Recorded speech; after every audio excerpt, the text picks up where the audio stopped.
So this is precious work, this practice of transformation and awakening. And it's really important that when we enter into a practice like this and commit to it, that we recognize that it takes time to make the changes that we're hoping to make. We always hope that it'll all happen overnight, but it really doesn't. Sorry. But it's very precious work all along the way. And it's important not to dissipate the energy. As we practice, as we begin to practice, we can start to feel that kind of like excitement and energy building sometimes in our practice. Sometimes it feels like nothing's happening at all. And we go, oh, well, this is kind of a waste of time. Sometimes we feel like, oh my God, that was the most amazing experience I've ever had. And I saw so many things, and wow, isn't that amazing?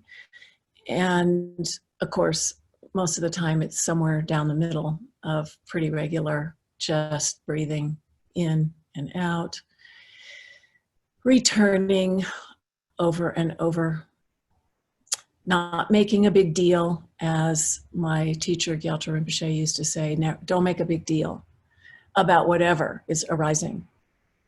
Another teacher of mine said, good luck, bad luck, who knows? The point being to just go down the middle and keep going. And to remember that every single time we sit down to practice, we're building up an energy. We're building an energy of transformation. Each time we recognize the habitual patterns of the mind going on and on and on, you know, thinking, listing, making reactive assessments of everything.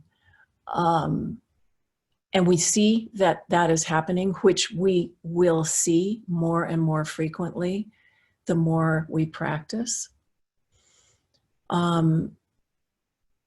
That recognition is awareness, is the operation of awareness. And that's why it takes time, you know, we're cutting through reactive emotions, we're cutting through habitual patterns, we're cutting through conditioning, we're cutting through our inheritance from our culture and our families. Many of those things of which do not serve us anymore. And so that's why we're here, because we've been suffering in relationship to those patterns and those relationships and all the rest of it. So the practice is to keep coming back to ourselves, to the present moment, to cut through the habitual conditioning and patterns of the mind that keep us going around and around and around inside of that cyclic existence, samsara, that keeps perpetuating the suffering. And even though it may feel like nothing's happening, when we go to sit down and just simply follow our breath for a period of however many minutes we have given ourselves to do that, there is something happening. And that something is the building of the energy of transformation, that building up of this energy that is so much larger than ourselves, that is our Buddha nature, we could put it that way, our true nature, our wisdom, our freedom. And as we practice, that energy gets stronger. And as it gets stronger, we have more and more capacity to actually make change. Sometimes it feels like, oh my God, this is impossible. I just keep coming back to the same old problem over and over again. It'll never change. Well, with an attitude like that, it probably won't. But also, it's often true. It's hard. But with this energy, this conscious energy of transformation, change becomes more and more possible because we can see more and more clearly. And we can also recognize things as they arise more and more often. And then we have a choice of how to respond, whether we go down that old path or whether we choose a new path. And with this energy, which we can access every single time we take a conscious breath and come back, we can access that energy. And then we have a choice. So we're no longer hooked into the reactive patterns. So it's very important not to dissipate that energy prematurely. That's why we're told often not to talk about our great meditation experiences very much, or to chatter after we practice, to kind of, sometimes we get all excited and, oh my God, that was so amazing. And did you hear? And what about, and it's like the energy goes. So to learn to be a vessel, to contain this energy, it's the same with watching too much television or being on social media or, all the things that distract us. It's because we're developing our capacity for awareness. And that awareness is not ordinary. And so in every moment of ordinary life, we have a choice of how to relate, how to see. And each time we take a breath, we can come back to they call it the view, the view.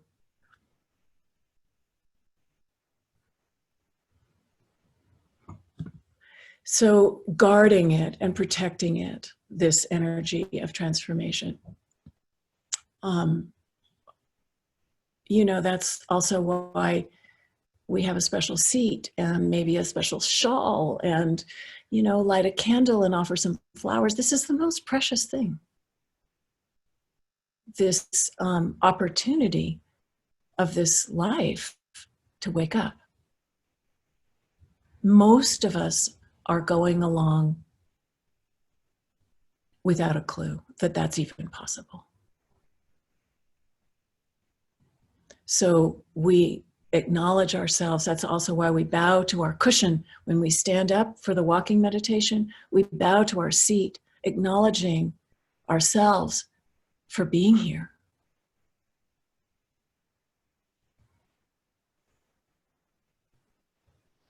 And we guard it and we protect it and we honor it and we respect this practice, this process, this activity that we are doing together.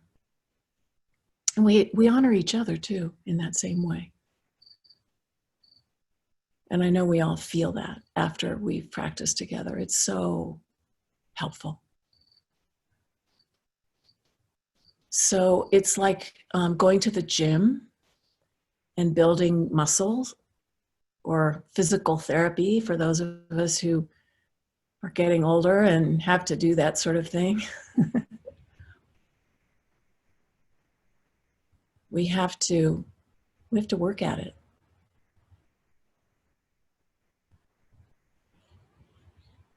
So we're building a muscle. And it takes time for that kind of change. And it takes courage, because the things that we see when we stop and look deeply are sometimes things we don't want to see.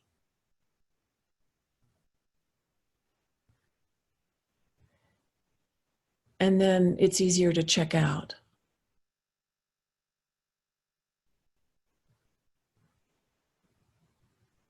Right now, there's a lot of things operating in the collective that we don't really, really want to see. But on the other hand, maybe we're feeling relief that these things are surfacing, because they've been under the surface for so long, festering, and now it's time for things to change. So for things to really change, we need this energy. And our doing it for ourselves is an offering to the wider world, so that we have the stability, the non-reactivity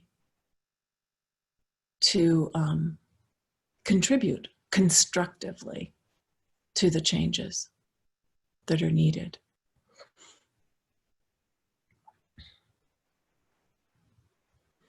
In the Dharma, we talk about the raft and the shore. You know, there's that expression about the raft is not the shore.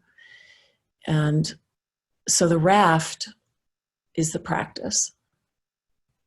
The shore is the shore of liberation, freedom, insight, enlightenment.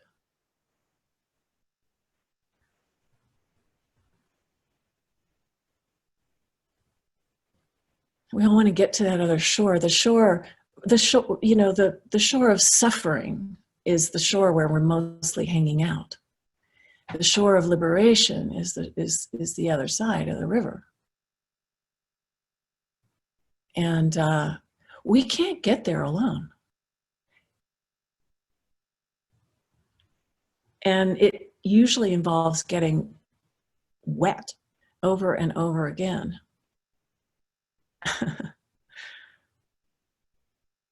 And that's how we learn and grow. And unfortunately, we're really slow as humans, but we have to get wet. And I think it seems like most of us here in the circle are pretty privileged white women. There's a few men who show up occasionally. We come from that place of privilege that allows us not to get too wet.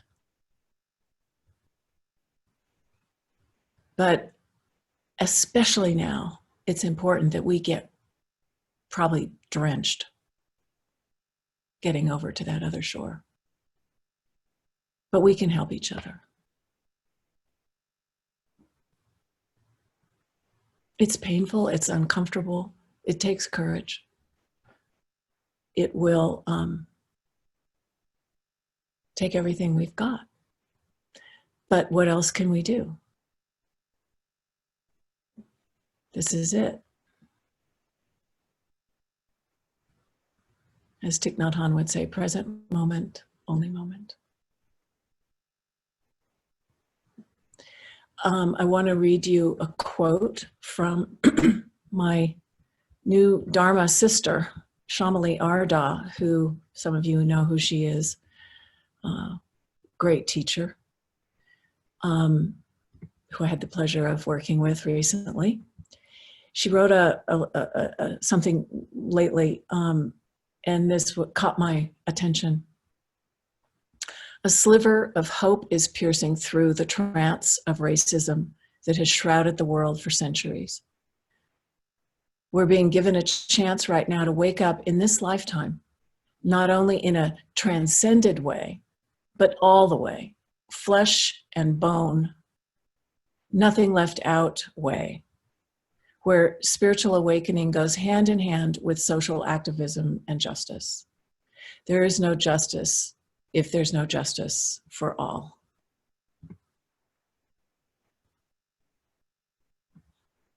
So I really appreciate that perspective a lot, because inside of many spiritual traditions, the focus has been for too long on transcendence. And it has been coming up for me for a while, just the importance of doing away with this separation between what we sometimes call relative and absolute truth. You know, there's the relative problems and injustices, and then there's the absolute perspective that allows us to, I guess you could say, bypass that level of reality. And it feels as if we're talking about a collective awakening now, that it means all these issues that have been festering under the surface, the injustices and the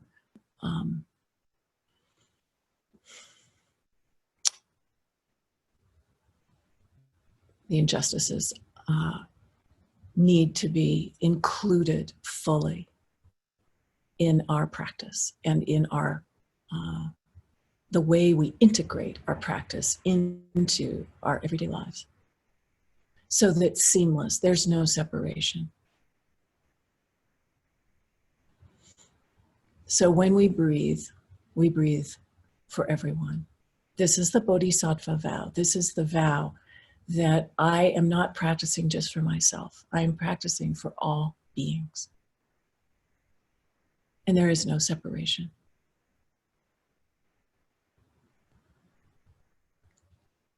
So this too takes courage to really experience ourselves as inseparable from all other beings. We can't get away with it anymore.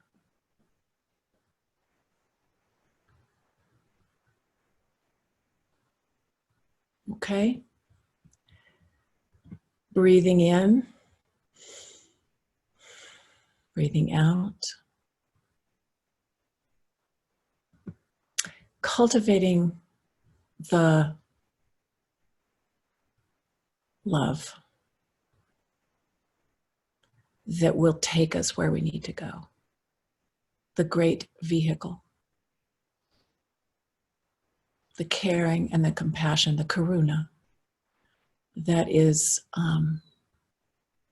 also asking to be reckoned with, to be embraced and embodied.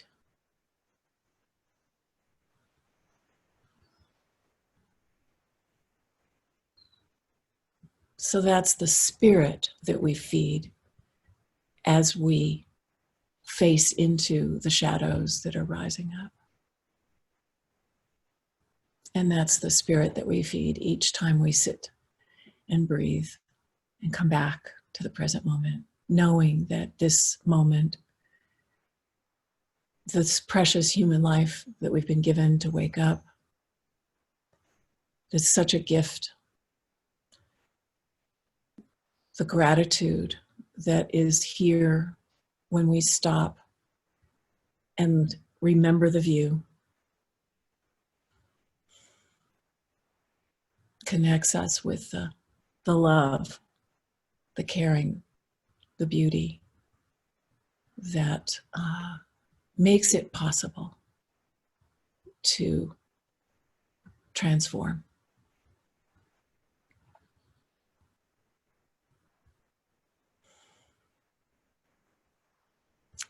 So for our practice today, I want to invite you to practice with your eyes open instead of closed.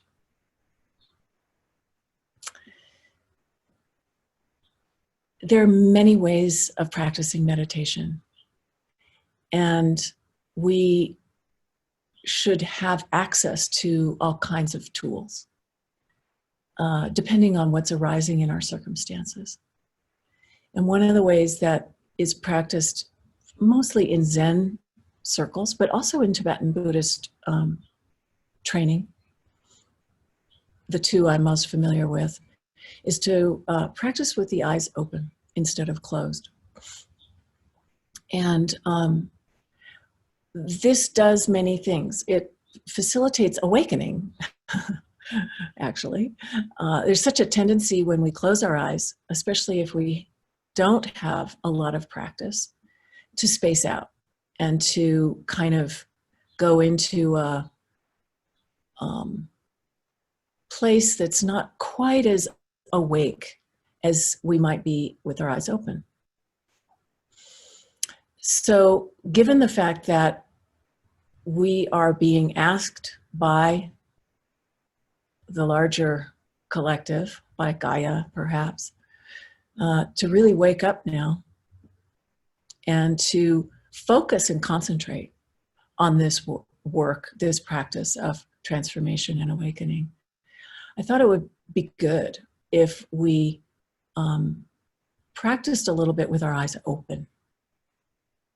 So what that means is you can do that in a couple different ways.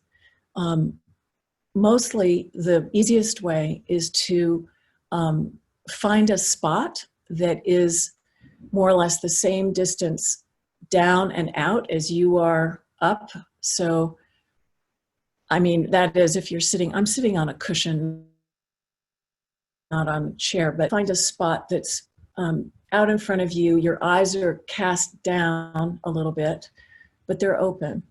And you basically fix your gaze on a particular spot and you just leave it there. You're not grasping with your vision, with your eyes. You're resting your gaze. It's a little bit like looking in and looking out at the same time. But you're very present with your posture, as we talked about last week, and your attention. Your attention in the present moment. Right here, right now, not going off into whatever else is happening, inside or outside. So having eyes open facilitates that. Now, if you get drowsy, then you can lift your gaze and do the same thing. And that will be very, very invigorating. And always coming back to the breath whenever you remember to breathe. And so the practice of concentration and focus becomes, in a way, kind of more alive when we have our eyes open. At least that's my experience. So there's also, at the same time, relaxation. Not making, not efforting or trying too hard. Relaxing your belly. Letting the breath move freely. Being alert and awake. And coming back over and over to this flow of life force energy that we have access to through the breath.